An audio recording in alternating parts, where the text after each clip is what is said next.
സംസ്ഥാനത്തെ വടക്കൻ ജില്ലകളിൽ മഴ കനത്തു പെയ്യുകയാണ്. കോഴിക്കോട്, മലപ്പുറം, വയനാട് ഉൾപ്പെടെ 5 ജില്ലകളിൽ ഇന്ന് വിദ്യാഭ്യാസ സ്ഥാപനങ്ങൾക്ക് അവധി പ്രഖ്യാപിച്ചു. താഴ്ന്ന പ്രദേശങ്ങളിൽ വെള്ളം കയറി തുടങ്ങിയിട്ടുണ്ട്. ഇന്നലെ ഉച്ച മുതൽ പെയ്യാൻ ആരംഭിച്ച മഴ പലയിടത്തും ഇതുവരെ നിലച്ചിട്ടില്ല. ജാഗ്രത പാലിക്കണമെന്ന് ജില്ലാ ഭരണകൂടങ്ങളും നിർദ്ദേശം നൽകി കഴിഞ്ഞു. കൂടുതൽ വിവരങ്ങളുമായി രാജേഷ് പറമ്പിൽ ചേരുന്നു. രാജേഷ്, അവധി ഒപ്പം അതിതീവ്ര മഴ ജാഗ്രത, പറഞ്ഞോളൂ, എന്തൊക്കെയാണ് നിലവിലെ സ്ഥിതിഗതികൾ?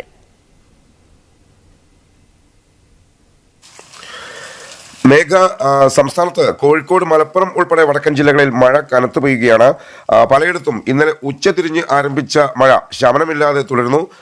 അതിതീവ്ര മഴയ്ക്കുള്ള സാധ്യത മുൻനിർത്തിയാണ് കോഴിക്കോട് ഉൾപ്പെടെ 5 വടക്കൻ ജില്ലകളിൽ അതത് ജില്ലാ കളക്ടർമാർ അവധി പ്രഖ്യാപിച്ചിട്ടുള്ളത്. പ്രൊഫഷണൽ കോളേജുകൾ ഉൾപ്പെടെയുള്ള വിദ്യാഭ്യാസ സ്ഥാപനങ്ങൾക്ക് അവധി ബാധകമായിരിക്കുമെന്നും ജില്ലാ കളക്ടർമാർ അറിയിക്കുന്നു. ജില്ലകളിലെ അംഗനവാടികൾക്കും അവധി ബാധകമാണ്. പക്ഷേ മുൻകൂട്ടി നിശ്ചയിച്ച പരീക്ഷകൾക്ക് മാറ്റമുണ്ടാവില്ല. കാസർഗോഡ് ജില്ലയിൽ കോളേജുകൾ ഒഴികെയുള്ള വിദ്യാഭ്യാസ സ്ഥാപനങ്ങൾക്കും ജില്ലാ കളക്ടർ അവധി പ്രഖ്യാപിച്ചു. അതിതീവ്ര മഴ കണക്കിലെടുത്ത് 3 ജില്ലകളിൽ തിങ്കളാഴ്ച റെഡ് അലർട്ട് പ്രഖ്യാപിച്ചിട്ടുണ്ട്. മലപ്പുറം, കണ്ണൂർ, കാസർഗോഡ് ജില്ലകളിലാണ് റെഡ് അലർട്ട്. തിങ്കളാഴ്ച എറണാകുളം, തൃശൂർ, പാലക്കാട്, വയനാട് ജില്ലകളിൽ തീവ്ര മഴയ്ക്ക് സാധ്യതയുണ്ടെന്നാണ് കാലാവസ്ഥാ മുന്നറിയിപ്പിൽ പറയുന്നത്. പത്തനംതിട്ട, ആലപ്പുഴ, കോട്ടയം, ഇടുക്കി ജില്ലകളിൽ യെല്ലോ അലർട്ടാണ്.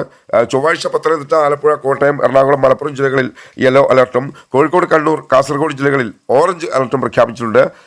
കോഴിക്കോട് ജില്ലയിലെ മലയോര മേഖലകളിൽ മഴ കനത്തതോടെ അതീവ ജാഗ്രതാ നിർദ്ദേശമാണ് നൽകിയിട്ടുള്ളത്.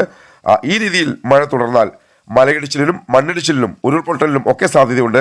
ജനങ്ങൾ ജാഗ്രത പാലിക്കണമെന്ന് ജില്ലാ ഭരണകൂടം അറിയിച്ചു. മഴയും അവധിയും ഒത്തുവന്ന സാഹചര്യത്തിൽ മലയോരത്തടക്കം വിനോദസഞ്ചാര കേന്ദ്രങ്ങളിലേക്കുള്ള യാത്ര ഒഴിവാക്കണം എന്നുകൂടി അറിയിപ്പുണ്ട്. ഒപ്പം കോഴിക്കോട് നഗരത്തിലും നഗരാതിർത്തിയിലും താഴ്ന്ന പ്രദേശങ്ങളിൽ വെള്ളം കയറി തുടങ്ങി. മലയോരത്തോട് ചേർന്ന് കിടക്കുന്ന പ്രദേശങ്ങളിൽ ചാലിയാർ, ചെറുപുഴ, ഇരുവഞ്ഞിപ്പുഴ എന്നീ പുഴകൾ നിറഞ്ഞു കവിഞ്ഞ് ഒഴുകുകയാണ്. ഊർക്കടവ് റെഗുലേറ്റർ കം ബ്രിഡ്ജിന്റെ ഷട്ടറുകൾ തുറന്നിട്ടുണ്ട്. പൂനൂർ പുഴയിലും നീരൊഴുക്ക് കൂടി പുഴ കവിഞ്ഞൊഴുകുന്ന നിലയിലാണ്. അതിതീവ്ര മഴ നിലനിൽക്കുന്ന ഈ സാഹചര്യത്തിൽ ജാഗ്രത പാലിക്കണം, സുരക്ഷയ്ക്ക് പ്രാധാന്യം നൽകണം എന്നാണ് പൊതുസമൂഹത്തോട് നമുക്കും അഭ്യർത്ഥിക്കാനുള്ളത്. മേഘ.